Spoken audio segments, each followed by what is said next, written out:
Assalamualaikum warahmatullahi wabarakatuh.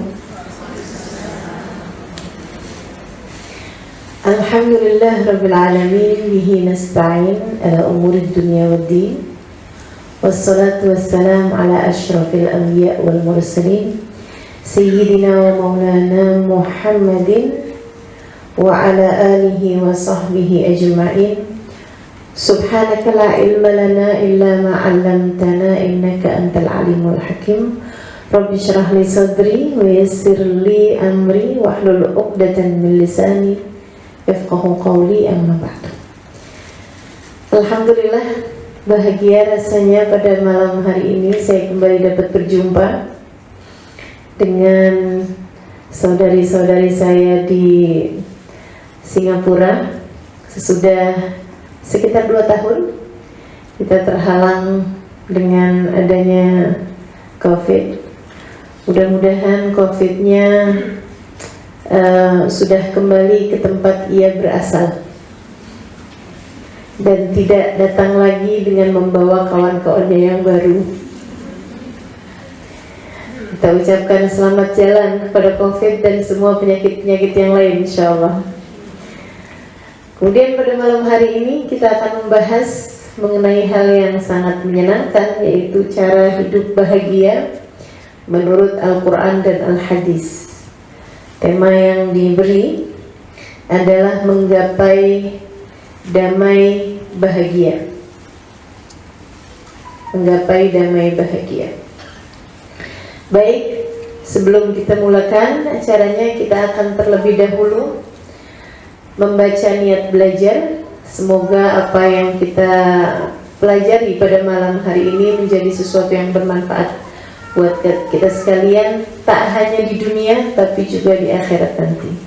Tak hanya untuk kita sendiri saja, kan, tetapi juga untuk semua kerabat-kerabat kita, keluarga kita, dapat bermanfaat untuk umat Islam secara keseluruhan, insyaallah.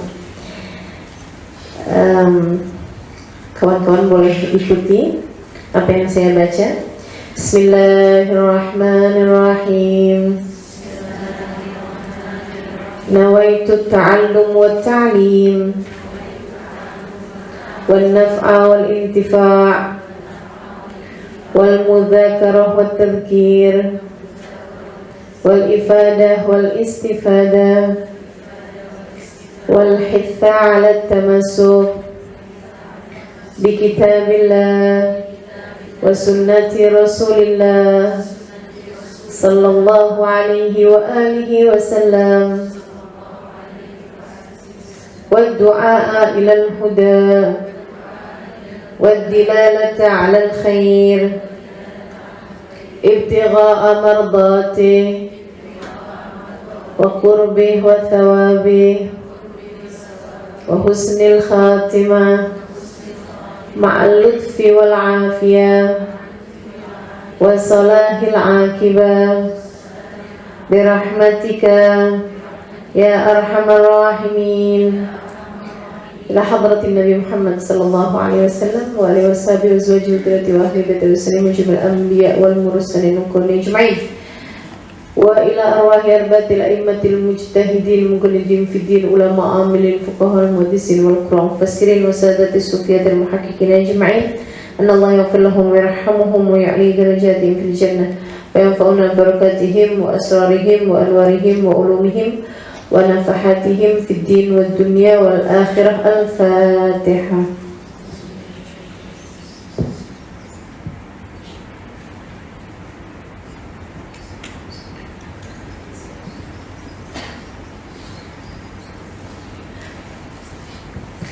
Menggapai damai bahagia.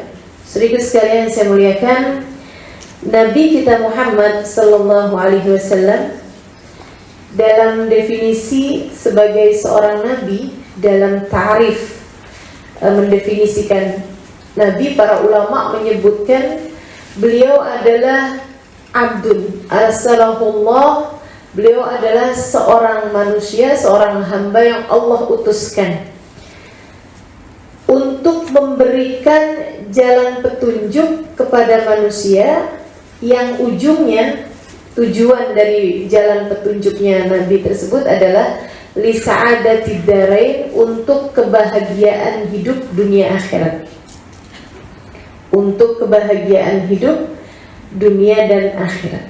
Jadi memang pengutusan Nabi Muhammad SAW, bahkan bukan hanya Nabi Muhammad, tapi seluruh nabi-nabi dari sejak zaman Nabi Adam hingga Nabi kita Muhammad alaihissalam, semuanya diutus Allah Subhanahu wa taala adalah untuk li sa'adatid darain, untuk kebahagiaan hidup manusia, menunjukkan jalan kebahagiaan hidup manusia dari dunia hingga di akhirat nanti. Kebahagiaan yang hakiki, kedamaian yang sejati.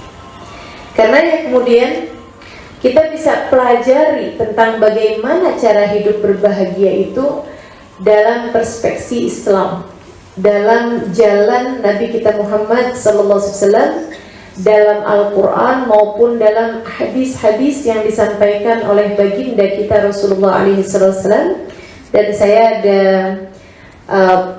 buatkan, sesudah saya pikir-pikir, tentu saja dengan segala keterbatasan pikiran saya simpulkan cara mudah untuk dapat berbahagia hidup, merasakan kedamaian dalam hati kita dari dunia hingga akhirat nanti, dalam 5 poin. Yang pertama, kalau kamu ingin hidupmu itu damai, hidupmu itu bahagia, maka poin yang pertama adalah dengan kita selalu mengingat Allah Subhanahu wa taala, dengan zikrullah. Dan ini poin paling penting dalam urusan kita hidup dalam berbahagia. Allah Subhanahu wa taala berfirman, alladzina amanu, a'udzu billahi minasyaitonir rajim, alladzina amanu wa tatma'innu qulubuhum bidzikrillah, ala bidzikrillahi tatma'innul qulub. Alladzina amanu wa tatma'innu qulubuhum bidzikrillah, ala bidzikrillahi tatma'innul qulub. Alladzina amanu, orang-orang yang beriman, wa tatma'innu qulubuhum bidzikrillah, hati mereka senantiasa damai, hati mereka senantiasa tenang, hati mereka senantiasa bahagia, bidzikrillah, dengan mengingat Allah. Allah mengawali ayat tersebut dengan menunjukkan keadaan orang-orang yang beriman, hati mereka selalu tenang, selalu damai dengan mengingat Allah. Ala bidzikrillahi tatmainnul qulub, Allah menegaskan, ala, ketahuilah, kata Allah, bidzikrillah. Nah, ini yang belajar bahasa Arab akan mengerti apa yang saya sampaikan. Yang tidak belajar bahasa Arab, percaya aja lah. Ya, karena saya sudah cukup lama belajar bahasa Arab. Ala bidzikrillahi tatmainnul qulub, taqdimul maf'ul, gitu ya, mendahulukan kata keterangan daripada kata kerja dan siapa pelaku, itu menunjukkan lifaidatil hasr, untuk meringkas, hanya dengan itu saja. Seperti kata-kata iyyaka na'budu wa iyyaka nasta'in, hanya kepadamu. Itu padahal kalau dalam bahasa Arabnya nggak perlu ada kata-kata hanya. Kepadamu aku beribadah, kepadamu aku mohon pertolongan, gitu. Nah, karena ia didahulukan, iyyakanya didahulukan, bukan mengatakan na'buduka wa nasta'inuka, para ulama mengatakan li faidatil hasan.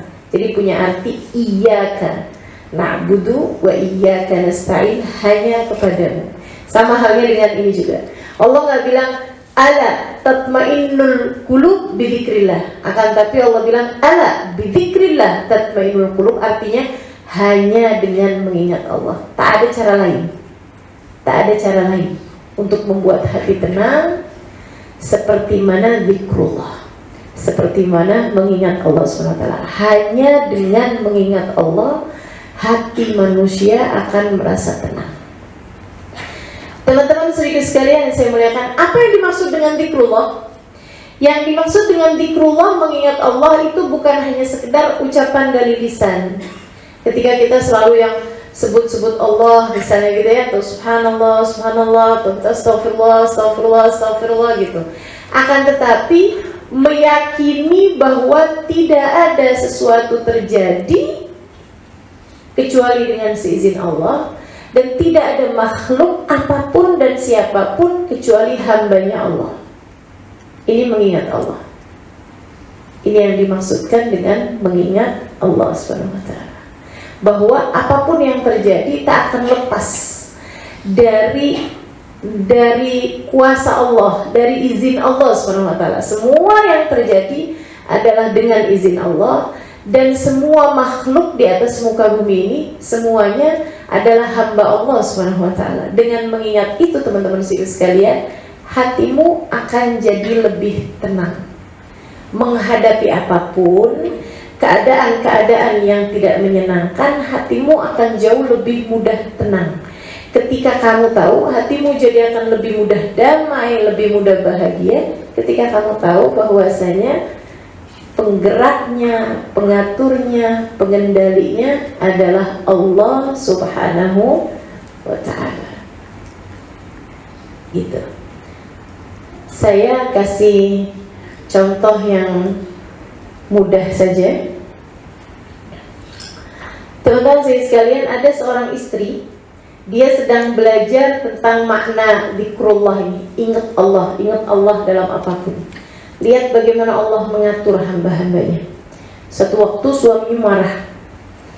Dia ketika lihat suaminya marah tuh, dia liatin mukanya, terus dia senyum. Suaminya bilang, saya dari tadi lagi marah sama kamu, kenapa kamu malah senyum-senyum begitu? Dia bilang, tadi tuh saya waktu lihat kamu marah, dia bilang, subhanallah, ajaib sekali bagaimana Allah menjadikan hidung kamu kembang kempis. Bagaimana Allah jadikan mata kamu bergerak, membulat, menyipit. Bagaimana pipi kamu memerah dan lain sebagainya. Jadi ketika dia mengingat bahwasanya Allah SWT yang menciptakan segala sesuatu, memang hati jadi jauh lebih tenang, teman-teman sekalian. Itu udah pasti. Saya pun merasakannya pula. Saya biar begini punya suami. Ada kata-kata biar begini ya. Saya punya suami. Kami menikah lama ya. Awal-awal menikah, saya ini anak pesantren. Saya hidup 12 tahun di pondok pesantren. Ketika saya menikah dengan suami saya ini, usia saya 23 tahun, 12 tahunnya saya sudah belajar di pondok pesantren. Yang menjadikan saya bukan hanya murid pesantren, tapi juga ustazah di Darul Zahra Tarim Hadramaut. Saya mengajarkan fikih 4 madhab. Sementara suami saya, jangankan belajar di pondok pesantren, ikut daurah pesantren yang sebentar itu pun tak pernah gitu. Jadi ini dari kubu, dari barat ke timur gitu ya, saya dengan suami itu. Dan tentu saja ada banyak sekali ketidakcocokan dalam rumah tangga. Dan kalau saya sama suami ada permasalahan, misalnya adu argumen, perdebatan dan sebagainya gitu ya, dia marah gitu, saya selalu berpikir, memang dia aja yang bisa marah, saya juga. Dan kalau saya pikir-pikir sekarang, kesian sekali suami saya itu. Dulu kalau dia marah aja. Kalau saya jawabin marah dia, saya pakai ayat, pakai hadis. Betapa sangat tertekan sekali kehidupannya ya. Dimarahin sama istri bawa ayat, bawa hadis begitu ya. Biasanya kalau dia pas marah begitu, dia akan keluar dari rumah, sesekali juga dengan tutup pintunya keras-keras begitu kan. Kemudian dia pergi gitu. Saya tak lama biasanya dijemput untuk majelis talim, untuk pergi majelis. Pernah satu waktu saya datang ke majelis, saya harus bahas ayat, bahas hadis. Hadisnya, ayyuma imra'atin batat wa zawjuha 'alaiha saqit la'anathal malaikah hatta tusbih. Kalau ada seorang istri suaminya sedang marah, dia dilaknat sama malaikat sampai pagi hari. Rasanya saya baca hadis itu macam ditampar gitu.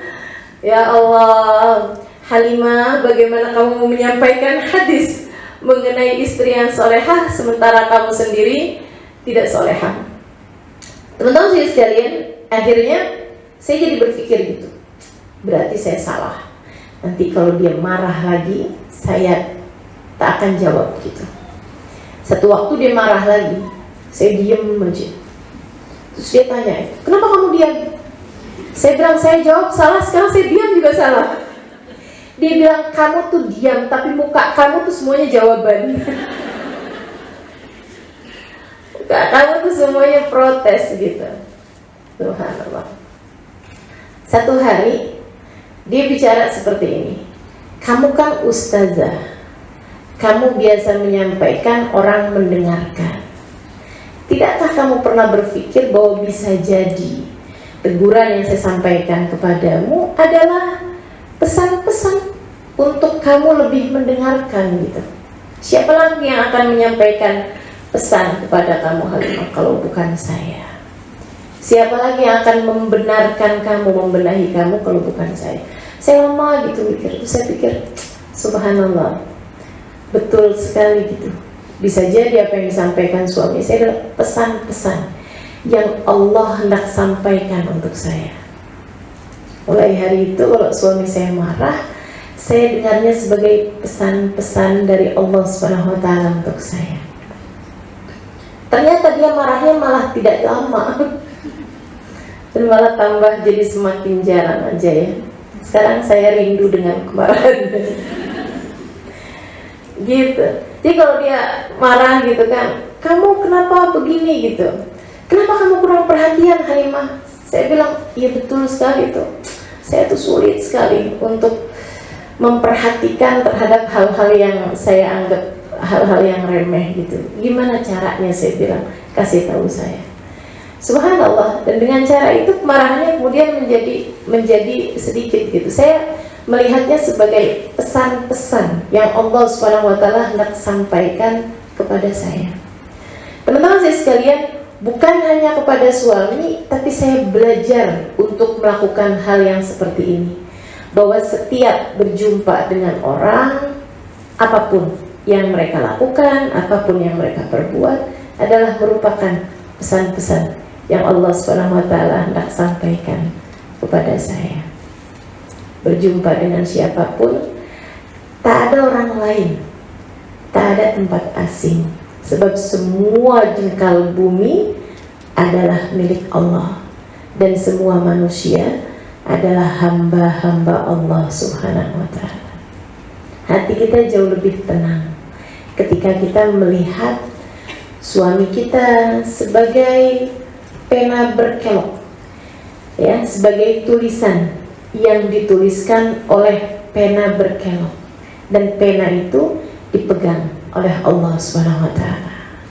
Ketika kita lihat anak kita sebagai hambanya Allah, ketika kita lihat siapapun sebagai hamba Allah SWT, kita lihat ibu suami kita sebagai hamba Allah, kita lihat saudara suami kita sebagai hamba Allah, kita lihat saudara-saudari kita semuanya adalah hamba Allah SWT, hati kita jauh lebih tenang, hati kita jauh lebih damai, hati kita jauh lebih berbahagia. Ingat, semua adalah dari Allah, semuanya milik Allah Subhanahu wa Ta'ala. Semua milik Allah, kita hanya perlu untuk selalu berbuat baik kepada semua hamba-hamba Allah Subhanahu wa Ta'ala. Baik, jadi itu yang pertama, zikrullah. Kita harus selalu mengingat Allah Subhanahu wa Ta'ala. Yang berikutnya, kalau kamu ingin hidupmu berada dalam bahagia, hatimu selalu berada dalam damai, ya, kamu harus selalu taat pada Allah Subhanahu wa Ta'ala. Lakukan taat pada Allah. Iya, kita hidup dalam keadaan taat. Kenapa begitu? Sebab hal-hal yang tidak menyenangkan dalam kehidupan kita, teman-teman, hal apapun yang datang tidak menyenangkan kita rasa dalam hidup kita, itu seringkali adalah disebabkan karena perbuatan-perbuatan dosa-dosa kita. Kata Allah Subhanahu wa taala, "Wa ma asabakum min musibah fabima kasabat aydikum wa ya'fu an katsir." Dalam surat Asy-Syura ayat 30, Allah Subhanahu wa taala mengatakan, tidak ada apapun yang menimpa kepada kalian, apapun musibah yang menimpa kalian disebabkan karena dosa yang kalian perbuat. Wa ya'fu an katsir, dan Allah Subhanahu wa taala memaafkan dari kebanyakan dosa-dosa. Nah, ada banyak di antara dosa-dosa itu ketika Allah tidak mengampuninya darimu, tapi Allah menginginkan kamu naik derajatnya, Allah kemudian berikan hal-hal yang tidak menyenangkan dalam kehidupan. Sakit misalnya, ditinggalkan orang yang kita cintai misalnya, dihina orang misalnya, kemiskinan misalnya, kesulitan keuangan misalnya. Banyak di antara hal-hal tidak menyenangkan dalam kehidupan kita itu disebabkan karena perbuatan dosa kita sendiri, teman-teman sekalian.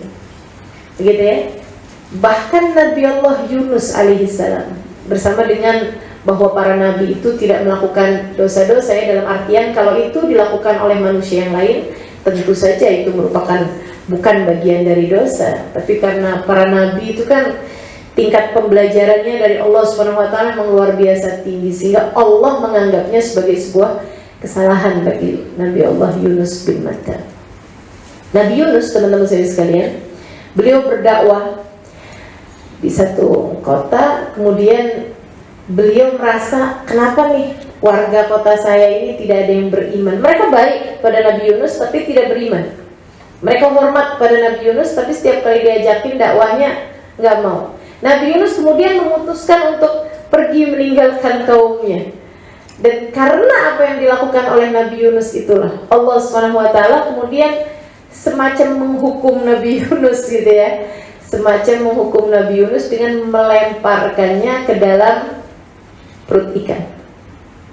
Maka seringkali dalam kehidupan kita itu Allah SWT melemparkan kita ke dalam perut-perut musibah, ke dalam tempat-tempat yang kita merasanya menderita, kita merasanya merana, kita merasa susah di dalam keadaan tersebut. Dan itu disebabkan karena kamu keluar dari tanggung jawab, karena kamu berbuat sesuatu yang melanggar aturan Allah SWT, karena kamu melakukan sesuatu yang tidak diinginkan oleh Allah SWT untuk kamu lakukan. Karenanya orang yang hidupnya selalu berada dalam jalan taat, mereka cenderung lebih damai hatinya, teman-teman sekalian. Karena memang Allah SWT tidak menurunkan, tidak perlu merasakan, tidak perlu memberikan kepada orang tersebut penderitaan-penderitaan. Dia sudah berada dalam jalan taat gitu. Bukan berarti tak ada musibah-musibah yang kayak kemiskinan dan lain sebagainya, tapi mereka tidak menjadikan itu sebagai sebuah musibah. Karena memang masalah musibah ini kan tergantung perspektif ya, tergantung cara berpikir. Tapi maksud saya seperti ini, orang yang hidupnya selalu berada dalam jalan taat, Allah SWT mengaruniakan kepadanya kedamaian hati, teman-teman sekalian. Dan ini saya ingat betul adalah pembelajaran yang diberikan kepada Hubabah Umairah ketika saya berkunjung kepada beliau di kota Tarim ya. Hubabah Umairah almarhumah, beliau sudah wafat sekarang, dianggap sebagai salah satu dari waliyah min auliyaillah yang ada di kota Tarim pada zaman tersebut. Bahkan para ulama-ulama dari kalangan ulama-ulama habaib atau ulama-ulama yang datang dari berbagai macam negara, itu banyak yang berkunjung kepada Hubabah Umairah untuk meminta nasihat. Dan itu subhanallah, beliau itu ya, saya merasakannya memang betul-betul dokter-dokter hati gitu. Ternyata tuh ada di atas muka bumi ini. Saya pernah bawa satu rombongan kawan-kawan saya, dan itu setiap kali berjumpa sama Hubabah Umairah seperti melihat semua keadaan orang tersebut jelas di hadapan matanya. Jadi ngeliat ada seorang gitu perempuan, nak kamu harus baik-baik sama suami kamu ya. Bagaimanapun surga Allah Subhanahu wa taala untukmu, Allah pegangkan kuncinya di tangan suami. Ada lagi gitu yang datang lagi, udah gak usah terlalu dipikirkan, nanti juga dia akan sembuh pada waktunya. Gitu. Jadi semua orang itu seperti Hubaba Umairah lihat orang seperti melihat hasil scan penyakit gitu ya. Seperti udah kelihatan semuanya gitu, apa yang sedang dia lakukan, apa yang sedang dia rasakan. Subhanallah, subhanallah, Masya Allah, luar biasa sekali. Itu tajam sekali Hubaba Umairah. Saya berkunjung pada beliau sesudah saya menikah setahun saya rasa waktu itu, dan saya belum ada anak. Saya kemudian bilang sama Hubaba Umairah, "Baba, doakan biar saya punya anak." Hubaba Umairah bilang begini, "Halimah, anak buat apa?" Itu kali pertama saya bilang minta punya anak, minta doakan punya anak, dan dia bertanya, "Anak buat apa?" Ibu-ibu saya tanya, yang pada kepengen punya anak gitu, "Anak buat apa?" Bingung juga kita jawabnya ya. Saya pikir-pikir, terus saya berpikir begini nih, saya kan ustazah, jadi jawabannya harus agak-agak islami lah gitu. Saya bilang sama Hubaba Umairah, "Hubaba, biar nanti ada yang mendoakan saya kalau saya meninggal dunia." Inti terlisin halah. Kata beliau, "Kamu kan mengajar selama ini." Saya bilang, "Iya Hubaba, saya mengajar." "Kamu pikir orang-orang yang kamu mengajar sama mereka itu akan tidak mendoakan kamu kalau kamu meninggal dunia?" Saya bilang, "Mendoakan, dan mereka jauh lebih banyak. Halimah, kamu bisa punya anak berapa orang?" Jadi mendengarkan kamu kajian di mana-mana, sangat banyak mereka akan mendoakanmu, nak. Saya bilang, "Kalau gitu Hubaba, biar nanti kalau saya meninggal dunia ada yang meneruskan ilmu untuk generasi berikutnya. Saya akan ajari anak saya sampai dia menjadi seorang ustaz atau ustazah, menjadi ulama, agar nanti akan menjadi penerus-penerus dari para ulama." Katanya Hubaba Umairah, "Lah kamu selama ini kan juga mengajar." Mereka akan menyampaikannya lagi, Halimah, berapa banyak yang nantinya juga jadi ustaz, jadi ustazah, jadi da'iyah. Kamu akan terus mendapatkan nilai pahalanya. Saya pikir-pikir, ya udahlah, jujur aja lah. Saya bilang, "Ya Hubaba, biar suami saya tambah sayang sama saya." Kata Hubaba, "Kamu gak pernah lihat suami-suami yang meninggalkan istrinya padahal punya banyak anak?" Iya juga sih. Berarti kan itu pemikiran kita aja gitu. Hubaba Umairah kemudian berkata seperti ini, "Halimah, saya sejak kecil selalu berdoa kepada Allah. Sejak saya kenal Allah, sejak saya hidup dalam taat pada Allah, sejak saya menghamba kepada Allah Subhanahu wa taala, sejak saya kenal Allah Subhanahu wa taala, saya selalu berdoa, ya Allah, jangan sibukkan aku dengan selainmu." Oh, ini doa kelas berat ini. Jangan sibukkan aku dengan selainmu, ya Allah. Sehingga sekalian yang saya muliakan, beliau berkata, saya dari belia Halimah, ketika saya mulai kenal Allah Subhanahu wa taala, saya selalu berdoa, ya Allah, jangan sibukkan saya dengan selainmu. Saya kemudian melihat kawan-kawan saya mulai menikah. Saya lebih spesifik lagi berdoa. Saya bilang, ya Allah, jangan sibukkan saya dengan selainmu. Jika saya menikah membuat saya tersibukkan darimu, ya Allah, jangan nikahkan saya. Ini kuat hati sekalian. Ini sepertinya adik-adik yang belum menikah nih tak beranilah berdoa begitu kan. Saya pun tak sarankan juga. Beliau berkata seperti itu, ya Allah, jika Engkau tahu kalau saya menikah akan membuat saya tersibukkan dengan selainmu, jangan nikahkan saya. Tapi ternyata Allah berikan kepada saya jodoh. Allah pertemukan saya dengan laki-laki. Jadi saya tahu, setelah saya menikah, ternyata menikah tidak membuat saya tersibukkan dari Allah, akan tetapi kami boleh mengerjakan taat kepada Allah bersama-sama. Dia bilang sejak hari itu doa saya berubah lagi.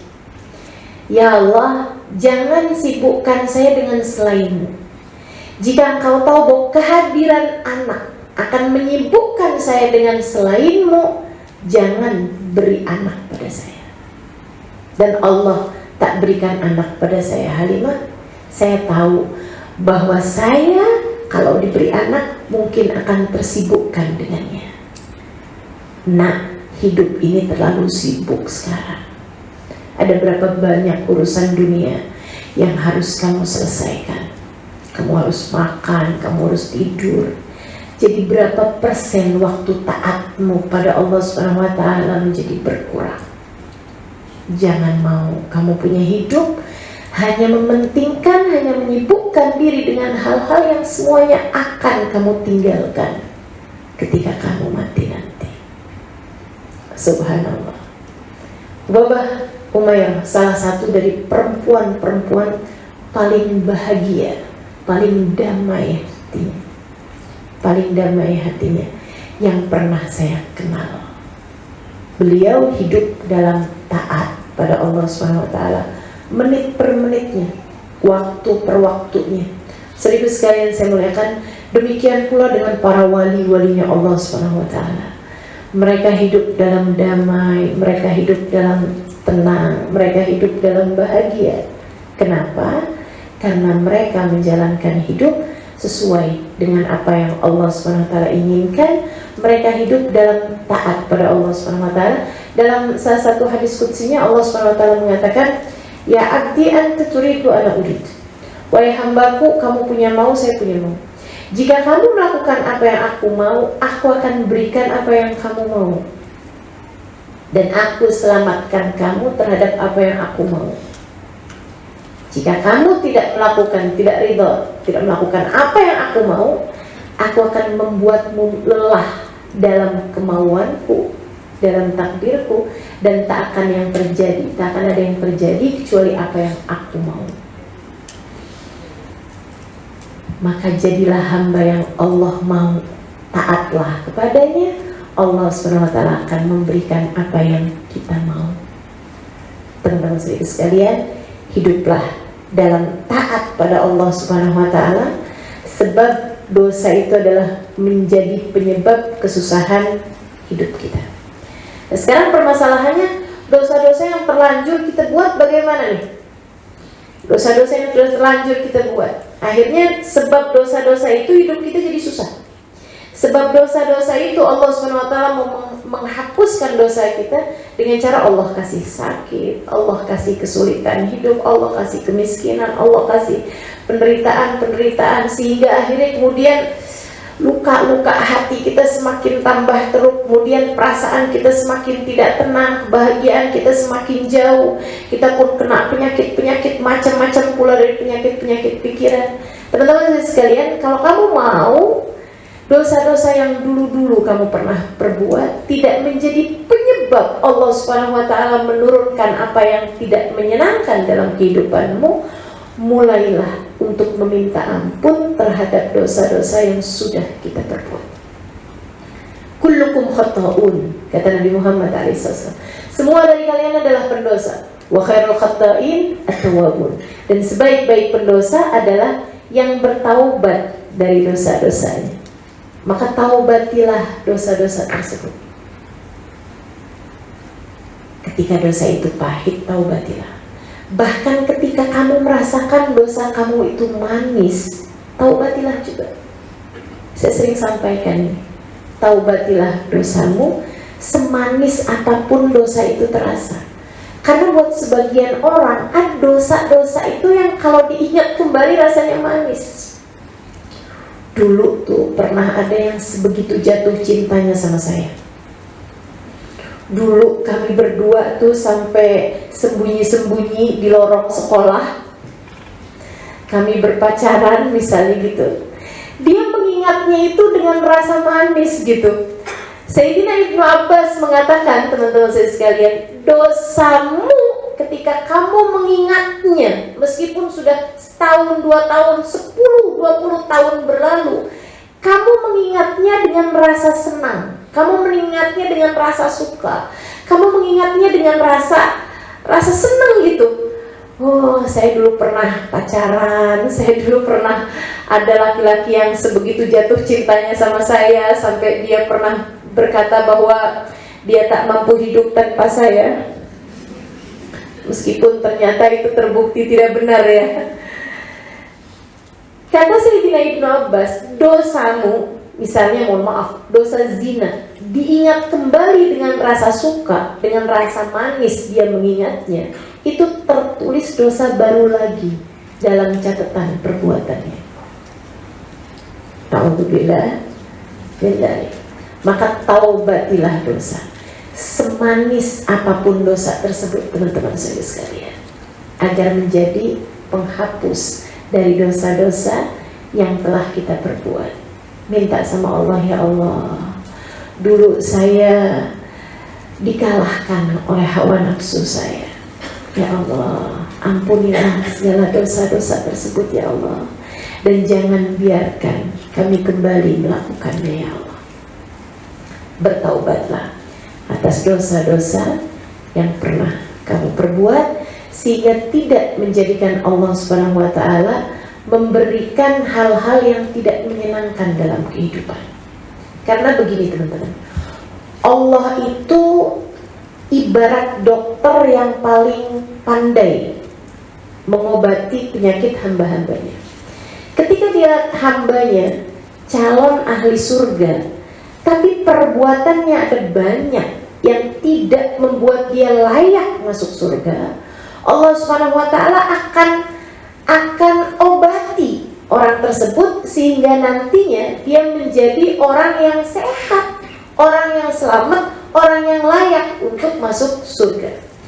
Nah, cara Allah mengobati penyakit-penyakit tersebut nih, ada perbuatan-perbuatanmu yang tidak layak membuatmu masuk surga, sama halnya dengan dokter-dokter. Ketika dilihat ada penyakit-penyakit dalam dirimu, dia akan membuat kamu berada dalam keadaan yang tidak menyenangkan. Misalnya dikasih pil-pil pahit. Jarang sekali ada obat itu yang rasanya manis. Ya, saya nggak pernah dengar ada orang ditanya, apa hobi kamu? Minum obat. Nggak pernah saya dengar. Kita dikasihnya pil pahit sama dokter, atau diinjeksi, disuntik, sakit saya sekalian, atau bahkan dioperasi amalia, begitu kan ya, dibuat. Tahu maksud saya operasi? Teman-teman saya sekalian, semuanya hal-hal yang menyakitkan. Dikasih pil pahit menyakitkan, dikasih diinjeksi sakit, itu tadi dioperasi lebih sakit lagi gitu. Tapi ketika kita diberi hal-hal yang seperti itu, kita tahu bahwa dokter ini melakukan hal yang seperti itu adalah untuk menyehatkan kita, untuk membuat badan kita kuat, untuk membuat kita naik kesehatannya. Maka kita pun berterima kasih kepada dokter tersebut. Yang selama ini Allah lakukan sama kita kan begitu.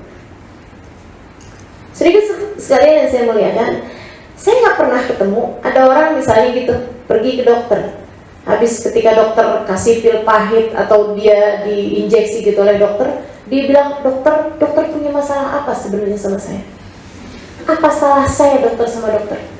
Kenapa dokter begitu kejam menyuntik saya? Kenapa dokter begitu kejam kasih pil-pil pahit sama saya? Apa salah saya selama ini sama dokter? Tak pernah ada yang berbuat seperti itu kan? Saya tak tahu kalau di Singapura. Pasti di Singapura juga tak ada orang berbuat seperti itu gitu. Orang gila macam mana yang marahi dokternya? Malah yang ada kita sampaikan kepada dokter tersebut, terima kasih dokter, terima kasih. Kemudian kita bayar dokter itu. Teman-teman sekalian saya, kita udah disakiti, kita bayar pula sama dia.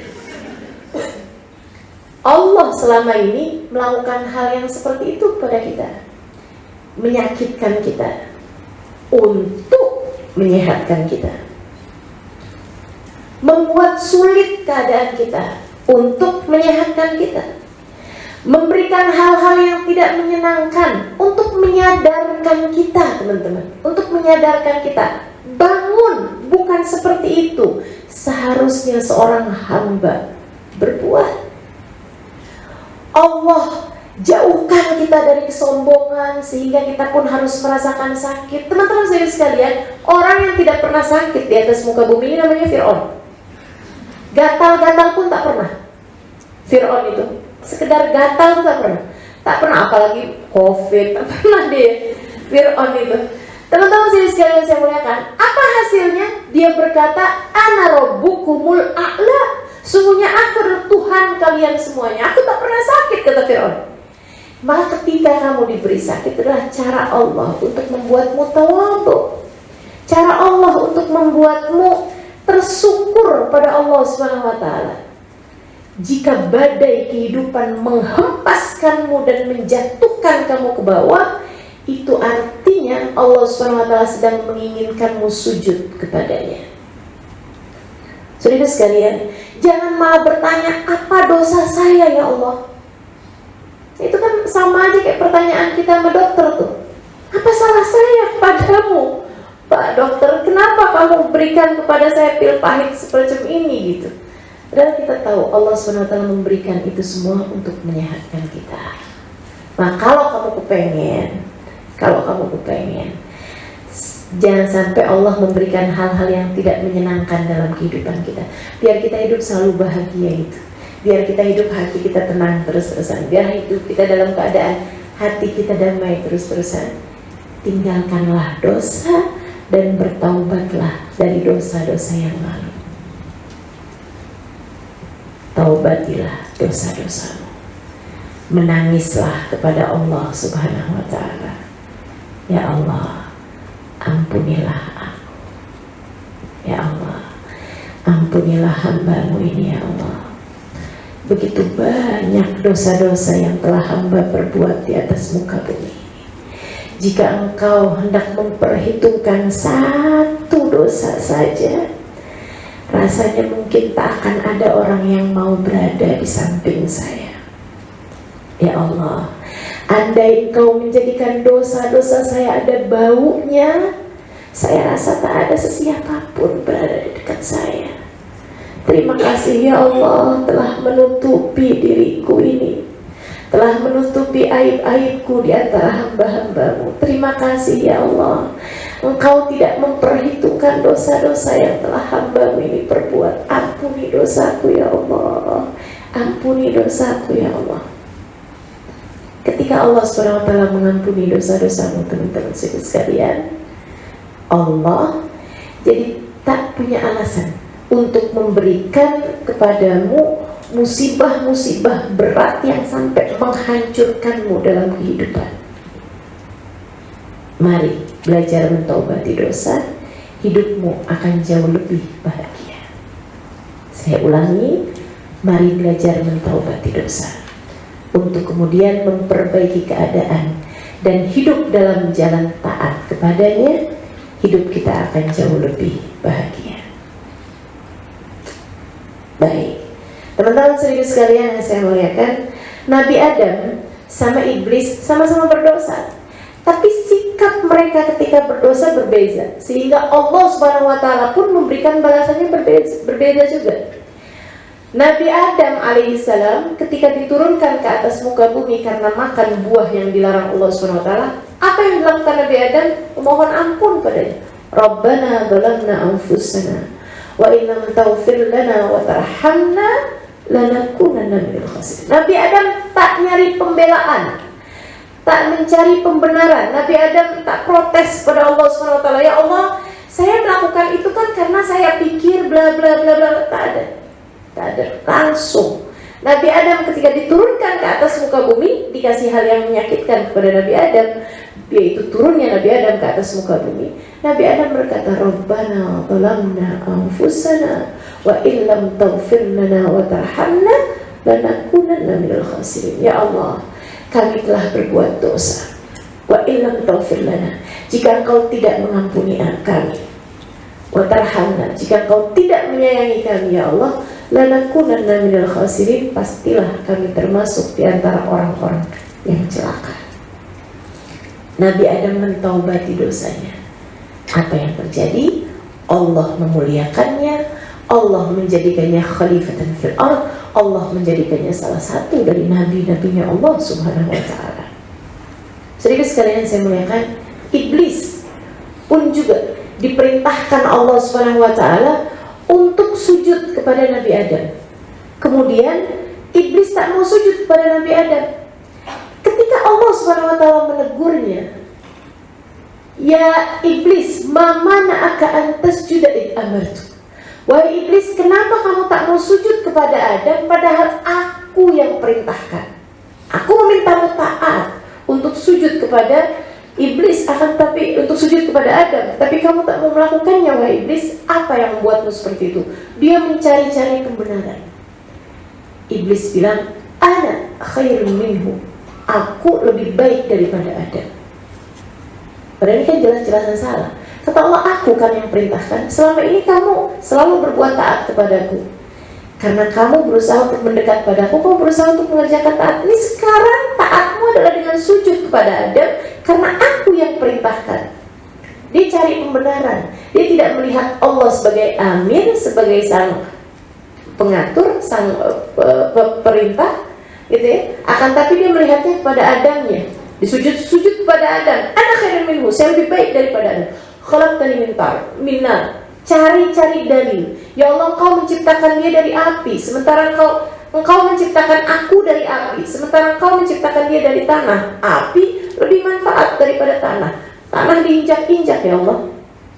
Api bisa membakar sesuatu. Api lebih bermanfaat daripada tanah. Ini kan pemikiran-pemikiran iblis nih teman-teman, yang mencari-cari pembenaran-pembenaran. Kata guru kami Sayyidina Habib Umar bin Hafid, orang tuh kalau berbuat dosa dan dia bukan orang-orang soleh, biasanya kalau dosa yang dia lakukan itu, kalau yang misalnya ditegur gitu ya, kamu telah berbuat dosa gitu, diberi nasihat oleh orang lain. Kalau yang menegur itu adalah orang yang tidak soleh, dia akan kembalikan gitu. Dia bilang, Allah, kamu bisa bicara seperti itu, kamu juga begini. Kalau yang menegur itu orang yang baik, orang yang soleh, ustadz atau ustazah misalnya, memang orang-orang yang soleh, dia akan cari teman-temannya. Bukan cuma saya kok yang berbuat seperti ini. Kita seringkali ketika berbuat dosa, kita merasa bahwa semua orang sedunia melakukan hal yang sama. Kenapa saya harus bertaubat dari dosa-dosa saya? Misalnya, ada berapa banyak kebohongan yang keluar dari lisan kita? Ada berapa banyak ghibah yang keluar dari lisan kita? Ada banyak hal-hal yang kita lakukan dalam kehidupan kita yang salah-salah, dan kita merasanya seperti yang tak harus mentaubati dosa tersebut karena semua orang pun melakukannya. Kita kalau dibilang misalnya, kenapa kamu deket-deketan sama seorang laki-laki yang bukan mahram kamu gitu? Nah, semua orang melakukannya. Semua orang melakukannya. Itu kita seolah-olah semacam pembenaran bahwa itu adalah bukan sesuatu hal yang dosa. Dan bisa jadi itu merupakan penyebab Allah SWT murka kepada kita. Seperti yang Allah lakukan kepada iblis. Ketika iblis cari-cari pembenaran, Allah SWT bilang, "Fakhruj minha fa innaka rajim." Keluarlah kamu wahai iblis dari neraka, dari surga, fa innaka rajim, sesungguhnya kamu adalah makhluk yang terkutuk. Maka teman-teman sekalian, belajarlah untuk mentaubati dosa-dosa sebelum kita dilemparkan ke dalam perut-perut musibah, atau kita dilemparkan dari tempat mulia surga menuju kepada tempat kehinaan. Kalau kamu hidupnya pengen selalu berbahagia, selalu berada dalam damai, selalu berada dalam ketenangan, taubatilah dosa dan belajarlah untuk hidup dalam taat pada Allah Subhanahu wa taala. Baik, sedikit sekalian saya muliakan yang selanjutnya.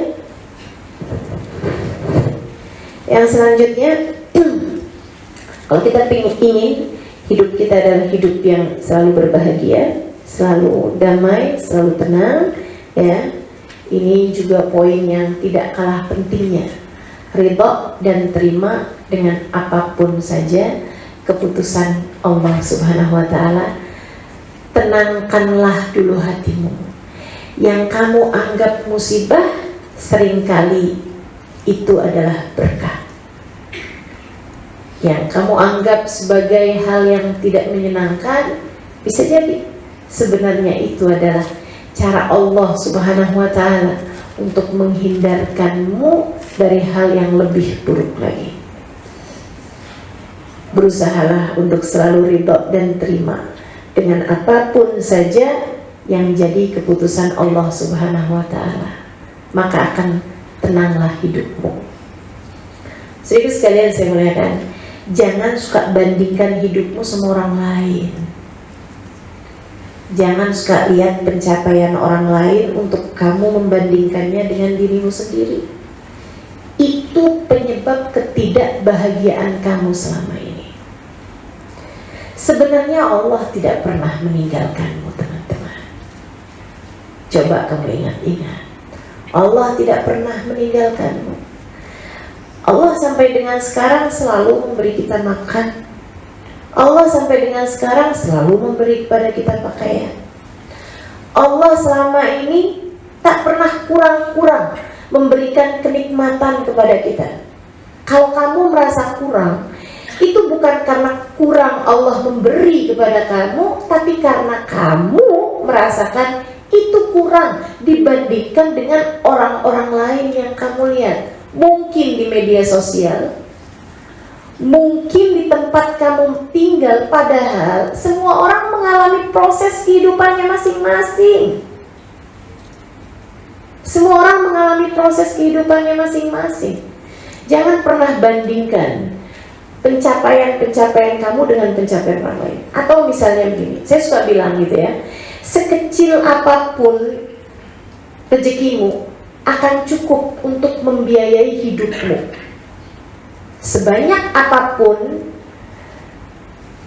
pendapatanmu, rezekimu, tak akan cukup jika itu untuk membiayai gaya hidupmu. Bukan begitu?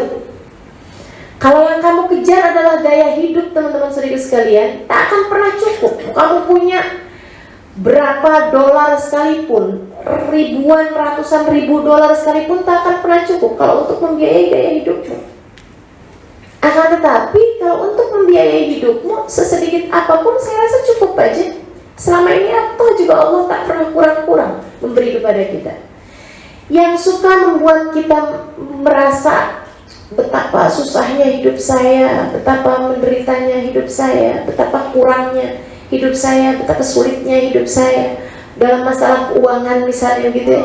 Karena satu, kamu suka membandingkannya dengan apa yang orang lain punya yang kamu belum punya. Kamu suka bandingkan dengan kehidupan orang lain. Kayaknya enak ya kalau jadi dia gitu. Sering sekali liburan ke luar negeri gitu. Kayaknya kalau jadi dia enak sekali ya. Kayaknya dia mau apa-apa aja mudah gitu. Sering sekalian itu tuh masalahnya. Atau kamu memikirkan terlalu jauh sampai kepada bagaimana rezeki saya tahun depan. Ada seseorang datang ke saya, Ustazah doakan ya Ustazah, saya sedih sekali, saya susah sekali. Saya bilang kenapa? Soalnya suami saya Ustazah tahun depan mau pensiun. Saya bilang tahun depan? Iya Ustazah, tahun depan bagaimana nasib kami Ustazah? Saya bilang, Bu, kalau pensiunnya masih tahun depan, kenapa kamu sedihnya sekarang? Kamu masih pensiun, suami kamu masih pensiun tahun depan gitu. Kata Allah Subhanahu wa Ta'ala kepada Nabi Allah Isa alaihissalam, wahai Isa, aku tidak akan menghisabmu atas ibadah esok hari, maka jangan pernah meminta kepadaku rezekimu esok hari. Aku tidak pernah menuntutmu untuk ibadahmu esok hari, maka kamu jangan pernah menuntutku atas rezekimu esok hari. Kalau Allah Subhanahu wa Ta'ala masih memberikan kepada kita rezeki, kita masih punya rezeki untuk esok hari, untuk bulan depan, bahkan mungkin untuk tahun depan.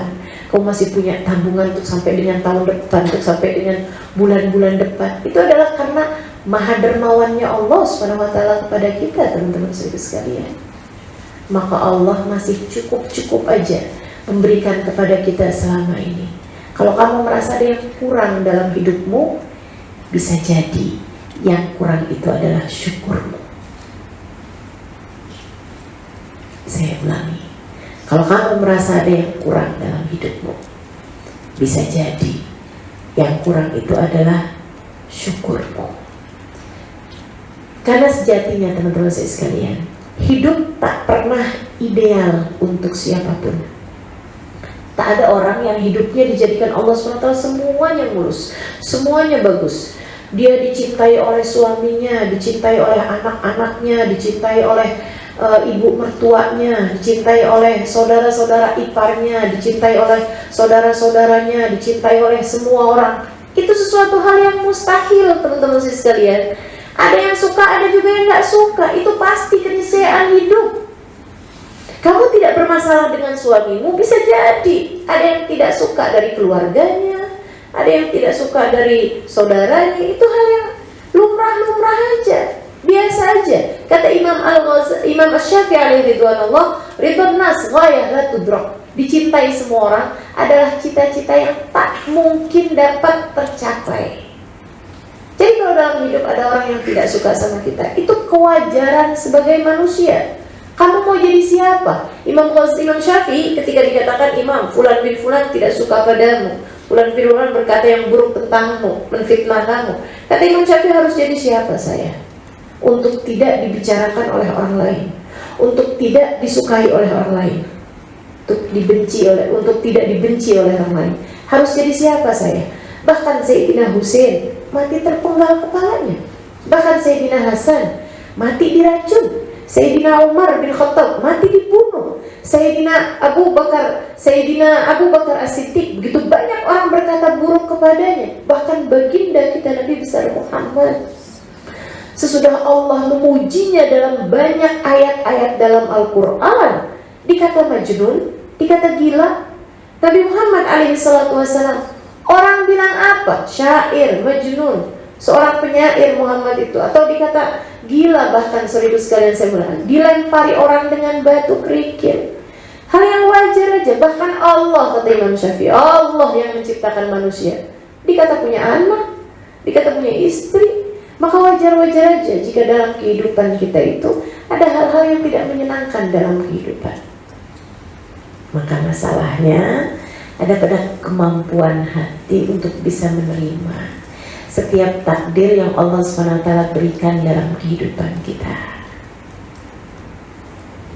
Terimalah keputusan Allah untukmu. Dikasih sakit, alhamdulillah. Dikasih sehat, alhamdulillah.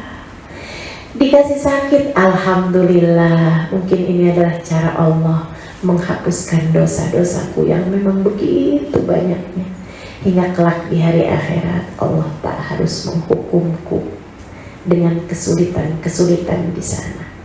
Terima kasih ya Allah atas apapun yang kau tetapkan. Itu bacaan Nabi Muhammad setiap kali ditimpa musibah. Alhamdulillah ala kulli hal. Terima kasih ya Allah atas keputusan apapun yang kau berikan kepadaku.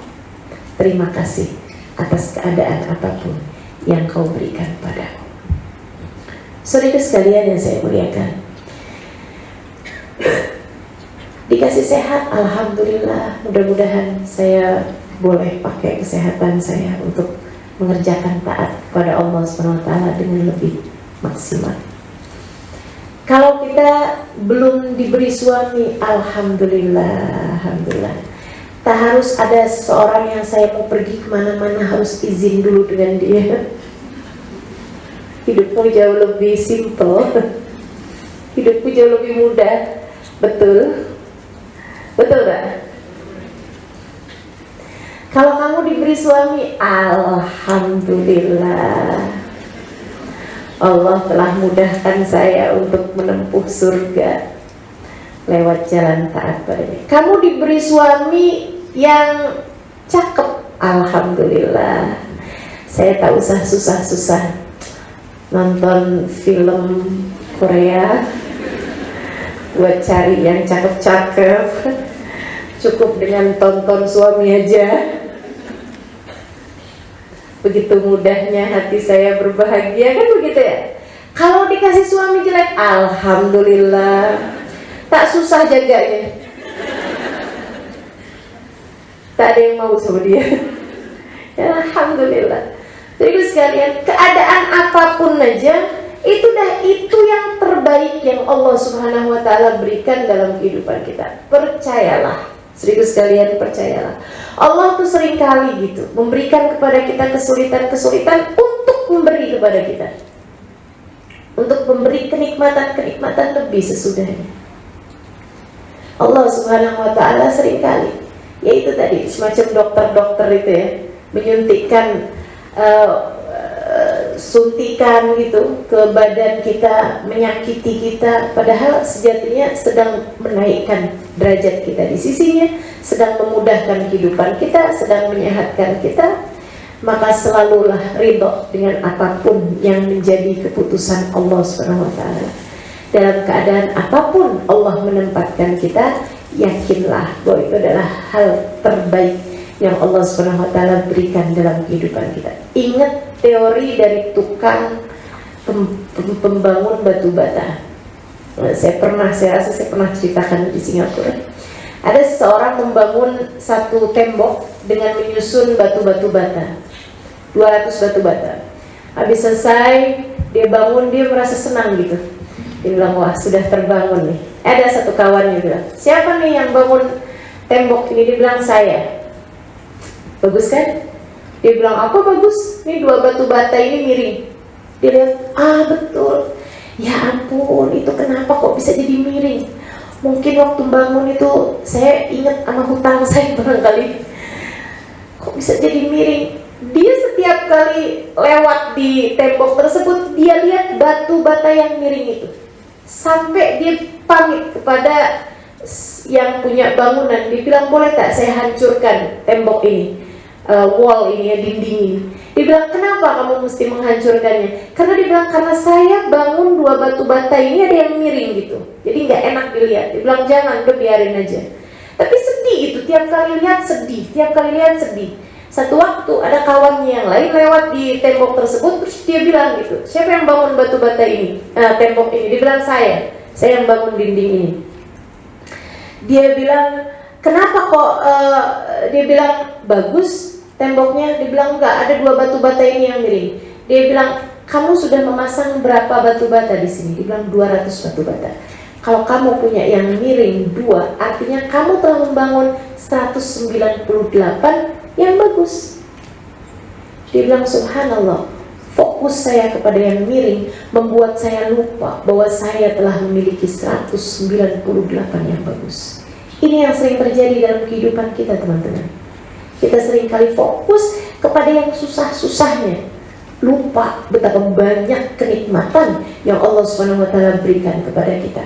Ada 198 kenikmatan lain yang terlupa untuk kita syukuri. Bagaimana mungkin fokus semuanya kepada 2 yang sedang tidak menyenangkan dalam kehidupan kamu? Yuk, insya Allah ridha terhadap keputusan Allah Subhanahu wa taala. Katanya Nabi Muhammad SAW, la tukathir hammak ma quddir yakun. Jangan perbanyak sedihmu, apapun yang telah ditetapkan untukmu pasti terjadi. Wa ma turzaq ya'ti, dan apapun yang akan dirizkikan kepadamu pasti akan sampai kepadamu.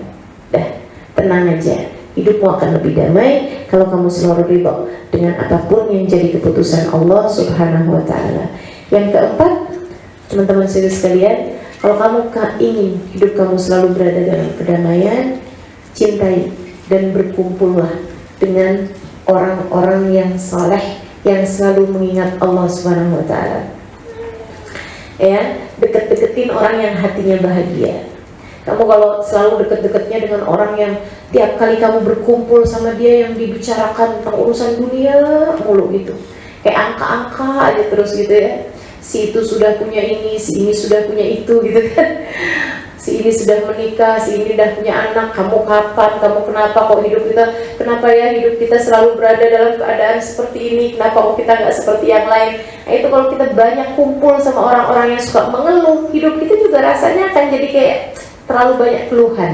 Jadi kalau kamu ingin hidup kamu itu menjadi hidup yang lebih menyenangkan, cari kawan-kawan yang lebih baik, cari kawan-kawan yang lebih salehah. Dalam pepatah Arab mengatakan jalis janis, Duduk-duduklah kamu dengan seseorang, kamu akan menjadi seperti dia, kamu akan mirip dengan orang tersebut. Nah, kalau kamu ingin selalu berkumpul dengan orang soleh, yang harus kamu cari yang nomor satu adalah manusia paling soleh, yaitu baginda Nabi besar Muhammad SAW. Perbanyaklah salawat kepada beliau, akan membuat hatimu jadi lebih damai, teman-teman, karena tak ada manusia yang lebih soleh daripada Nabi besar Muhammad SAW. Kalau hatimu sedang gelisah, hatimu sedang dalam keadaan tidak menyenangkan, cobalah buka kisah-kisah tentang Nabi Muhammad dalam kitab-kitab misalnya, atau mungkin dalam YouTube gitu ya, atau di kajian-kajian orang yang menceritakan tentang Nabi Muhammad. Ini terasa sekali hati jadi jauh lebih damai dibandingkan dengan sebelumnya. Kemudian yang terakhir, jadi sekalian yang saya muliakan, ini adalah saran dari saya untuk hatimu lebih berbahagia. Awali pagi hari dengan beristikharah. Dan kamu jangan selalu berpikir bahwa hidupmu itu akan panjang gitu ya. Jalani hidup hari demi hari. Maksud saya, orang akan jauh lebih bahagia kalau dia menjalani hidup hari demi hari, gitu ya. Nggak usah kepanjangan memikirkan bagaimana nanti bulan depan, tahun depan. Nggak akan ada siapapun yang sanggup memikul beban masa depan, karena itu adalah sesuatu yang mubham, sesuatu yang masih belum tentu terjadi gitu. Dan hal terbaik untuk kamu melakukan sesuatu untuk masa depanmu adalah dengan melakukan hal terbaik pada hari ini. Satu-satunya hal yang bisa kamu lakukan untuk memperbaiki masa depan adalah dengan melakukan hal terbaik pada hari ini. Nah, jalani hidup hari demi hari aja teman-teman. Jangan kebesaran atau jangan kebanyakan memikul beban-beban untuk masa-masa yang akan datang gitu. Serahkan semuanya kepada Allah SWT, dan setiap hari awali harimu itu dengan salat istikharah. Nah, ini diajarkan oleh baginda kita Nabi Muhammad SAW, sebagaimana yang disampaikan oleh para sahabat, allamana Rasul salat al-istikharah kama allamana salah ayat mufradah. Nabi Muhammad mengajarkan kami salat istikharah sebagaimana Nabi Muhammad mengajarkan kepada kami salat fardu. Salat 2 rakaat pagi hari bersama dengan salat duha. Ya, salat duha, salat istikharah. Selesai salat istikharah, kamu angkat tanganmu, minta pada Allah SWT, ya Allah, ada hari baru yang kau berikan kepadaku, ya Allah, bimbing kami untuk dapat menjalaninya seperti yang kau mau.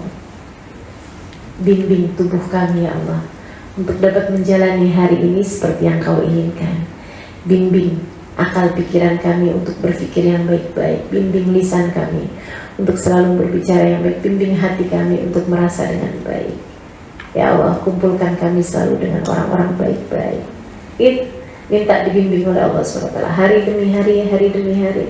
Insya Allah kita akan selalu menjadi hamba-hamba yang hati kita selalu damai, hidup bersama Allah Subhanahu wa Ta'ala, hidup dengan menerima apapun yang ditetapkan oleh Allah Subhanahu wa Ta'ala, dan kita selalu berkumpul dengan hamba-hambanya yang soleh-soleha. Insyaallah mudah-mudahan dengan cara itu kita akan berbahagia. Dan saya akan mengajarkan bagian terakhir, yaitu doa-doa yang bisa kita lakukan sebagai bekalan kita untuk menghadapi hari-hari kita ya. Kalau lagi sumpah, kalau lagi susah hati, kalau sedang sedih, kalau sedang ketakutan.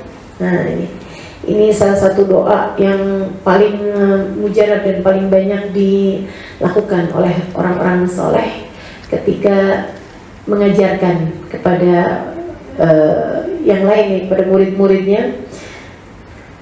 Doa yang ini adalah doanya Nabi Allah Yunus alaihissalam ketika beliau berada dalam perut ikan. Rabbana la ilaha illa anta subhanaka inni kuntu minal zalimin. La ilaha illa anta subhanaka inni kuntu minal zalimin.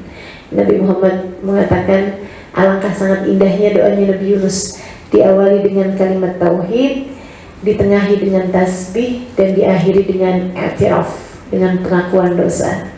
Diawali doanya dengan kalimat tauhid, la ilaha illa anta, ditengahi dengan tengah-tengahnya ada kalimat tasbih, dan diakhiri dengan i'tiraf, pengakuan terhadap dosa. La ilaha illa anta subhanaka inni kuntu minadh dhalimin. La ilaha illa anta subhanaka inni kuntu minadh dhalimin. Tidak ada Tuhan selain Engkau ya Allah. Ini untuk kita memantapkan hati kita bahwa semuanya adalah takdir Allah SWT. Semuanya adalah keputusan Allah SWT untuk kehidupan saya. Saya harus menerimanya dengan lapang dada. Terima kasih ya Allah, terima kasih ya Allah atas apapun yang Kau tetapkan pada diriku. Subhanaka, maha agung Engkau ya Allah, maha suci Engkau ya Allah, maha agung Engkau ya Allah. Engkau selalu tahu yang terbaik bagi hamba-hambamu. Inni kuntu minadh dhalimin. Kalau ada yang hal-hal yang tidak menyenangkan, ini adalah disebabkan karena hamba ini yang telah banyak melakukan perbuatan-perbuatan dosa. Gitu ya. La ilaha illa anta subhanaka inni kuntu minadh dhalimin. Baca banyak-banyak, terutama di saat hati sedang dalam keadaan sedih. Dan waktu terbaik membacanya adalah saat-saat menjelang fajar, saat-saat menjelang subuh, saat-saat menjelang adzan subuh. Ini dibaca menjadi saat-saat paling mustajab dari kita membaca doa ini. InsyaAllah Allah SWT akan angkat semua kesedihan-kesedihan kita, dan hati kita akan jauh lebih damai, hati kita akan jauh lebih bahagia. Ingatkan diri bahwa kamu tidak pernah sendirian. Ada Allah Subhanahu wa Ta'ala bersama denganmu, dan apapun yang terjadi adalah dari kehendak Allah Subhanahu wa Ta'ala. Kemudian yang berikutnya, ya, yang berikutnya adalah bacaan yang diminta Allah Subhanahu wa Ta'ala untuk kita kalau berdoa, doanya baik yang seperti ini nih, kata Allah. Ya, ومنهم من قال ربنا آتنا في الدنيا فليس له في الآخرة من خلاق ومنهم من قال ربنا آتنا في الدنيا حسنة في الآخرة حسنة وقنا عذاب النار أولئك لهم نصيب مما كسبوا والله سريع الحساب. Surat Al-Baqarah ayat 201. Kata Allah, sebelumnya Allah menyindir hamba-hambanya kalau minta sesuatu, kalau doa minta sesuatu hanya minta kesenangan dunia saja. Ini bikin sumpah hati nih, ini bikin sedih hati teman-teman, bikin sempit hati, bikin tidak nyaman hati. Orang yang fokusnya selalu kepada urusan-urusan dunia. Allah minhum qala rabbana atina fid dunya. Ada di antara hamba-hambaku yang kalau berdoa mintanya, Allah kasih saya di dunia saya begini, kasih saya dunia saya Allah, kasih saya ya Allah, kasih saya. Selalu yang diminta urusan-urusan dunia terus-terusan, minta uang aja gitu. Umur udah sekian ya, udah 50-60 tahun, kalau minta sama Allah minta uang aja, kan malu. Masya Allah, gak belajar-belajar juga. Kesenangan itu bukan semata urusan uang, gitu kan. Itu kata Allah SWT, ada tuh hambaku yang kalau minta urusan dunia aja, yang seperti ini, falaisa lahu fil akhirati min khalaq. Khawatirnya dia datang ke negeri akhirat, dia tak punya apa-apa. Jadi mestinya bagaimana ya Allah? Minhum man qala rabbana atina fid dunya hasanah wa fil akhirati hasanah wa qina adzabannar. Di antara hamba-hambaku yang mengerti urusan sehingga dia minta untuk dunia dan untuk akhirat. Apa yang dia minta bukan asal kesenangan. Yang dia minta adalah hasanah, kebaikan dunia yang membawa kebaikan akhirat. Itu yang dia minta. Jadi kalaupun minta jodoh misalnya gitu, tak asal jodoh, tak asal laki-laki. Akan tapi yang diminta dari Allah, saya minta dipertemukan dengan jodoh yang membawa kebaikan bagi saya dunia hingga akhirat. Kalau dia minta keturunan, ya Allah anugerahkan kepada saya keturunan yang membawa kebaikan bagi saya dunia hingga akhirat. Jadi ketika tidak diberi, ya mungkin karena kesenangan atau kebahagiaan dia itu adalah tidak lewat keberadaan anak tersebut. Kebaikan bagi dia itu tidak lewat anak tersebut. Dan kalau tidak diminta jodoh, tidak diberi jodoh, ya berarti juga kebaikan dia itu adalah dengan tidak berjodoh di dunia gitu. Berjodohnya di akhirat. Mungkin kamu akan menikah dengan ulama-ulama yang tidak sempat menikah waktu di dunia ya. Fil akhirati hasanah wa qina adzabannar. Dan jauhkanlah kami ya Allah dari adab neraka. Ini juga salah satu doa yang kita mesti minta pada Allah Subhanahu wa Ta'ala untuk Allah anugerahkan kepada kita kebahagiaan dan kedamaian dunia hingga akhirat. Kemudian berikutnya, doa yang lainnya adalah salawat ini teman-teman. Ini seperti yang tadi saya sampaikan, kalau kamu ingin hidup kamu itu berada dalam keadaan hati yang lebih damai, lebih bahagia, dekat-dekatlah dengan Nabi Muhammad SAW. Dan salah satu cara mendekat kepada Nabi Muhammad adalah dengan banyak bersolawat kepada beliau. Dan ini adalah solawat yang diijazahkan oleh putri beliau kepada saya, ya. Ketika saya berkunjung ke tempat beliau, ini solawat dari Habib Saleh bin Muhsin Al-Hamid, salah satu dari aulia yang ada di kota Tanggul. Tanggul itu di Jawa Timur, Jember tepatnya. Kabupatennya Jember dan provinsinya Jawa Timur. Salah satu ulama terkemuka pada masa tersebut dan memang diakui keilmuannya di merata tempat. Nah, ini beliau menuliskan satu solawat yang kalau diamalkan insya Allah akan menjadikan hati jauh lebih berbahagia, ya. Bacanya 10 kali setiap habis sholat boleh, atau kapan-kapan waktu aja, gitu.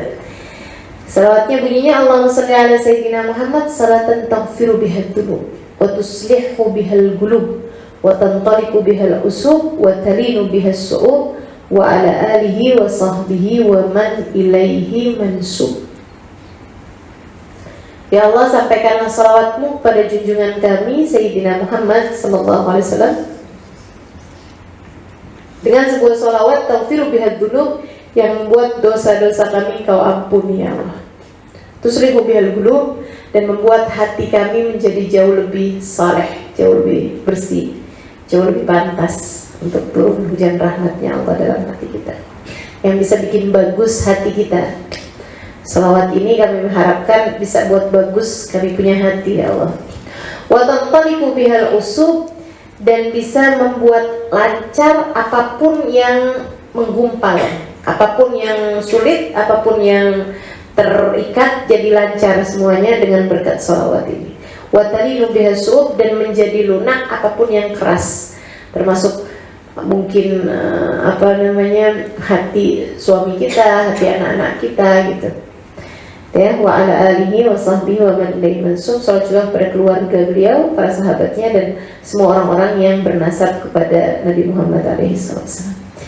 Ini salawat ini saya rasakan sebagai salah satu dari bacaan-bacaan yang ampuh, untuk bacaan-bacaan yang manjur, ya, mujarab, untuk bisa menghilangkan kesumpekan-kesumpekan, kesedihan-kesedihan, dan rasa-rasa yang tidak menyenangkan yang datang dalam kehidupan kita.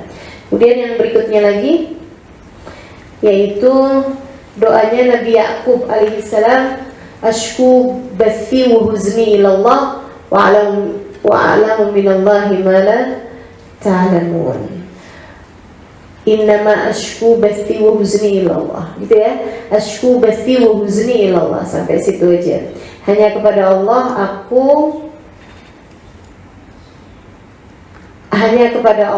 aku mengadukan bathi, yaitu kesusahan aku, wa huzni, dan penderitaan aku, kesedihan aku, ilallah, pada Allah. Aku hanya mengadukan kesusahanku dan penderitaanku pada Allah SWT. Jadi juga salah satu cara untuk dapat berdamai dengan keadaan adalah mengadukannya kepada Allah SWT.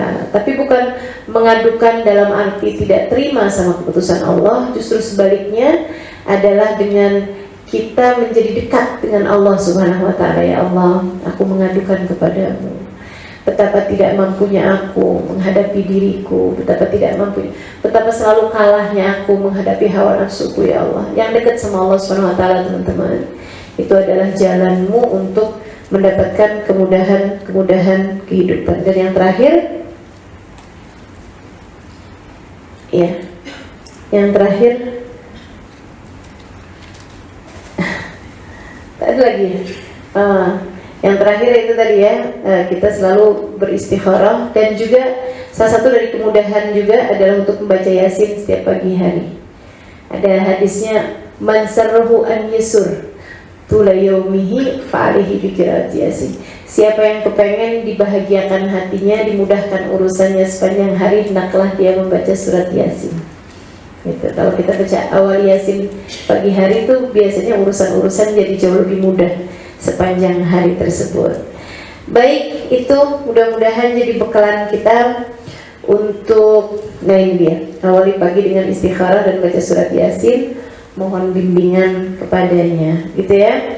Teman-teman sekalian saya muliakan, itu dia. Mudah-mudahan Allah SWT selalu memberikan kepada kita kebaikan-kebaikan insyaallah dan membahagiakan hati kita, mendamaikan, mentenangkan hati kita insyaallah. Mudah-mudahan Allah SWT selalu memberikan yang terbaik bagi kehidupan kita ini.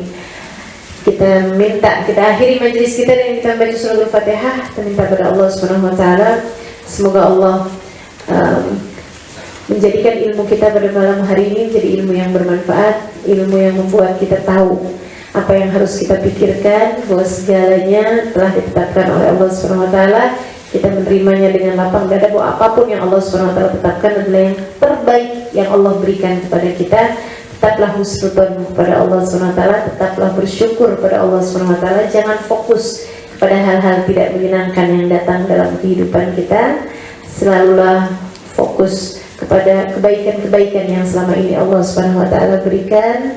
Maafkan orang-orang yang berbuat salah padamu, minta maaflah atas segala dosa-dosa yang pernah kamu perbuat selama ini, karena seperti yang tadi saya sampaikan, dosa-dosa seringkali membuat Allah SWT menurunkan musibah yang tidak menyenangkan pada kita. Semoga kita dapat mengamalkannya. Ala hadiniyah bi kunyatin salihah ila hadratin Nabi. Al-Fatihah.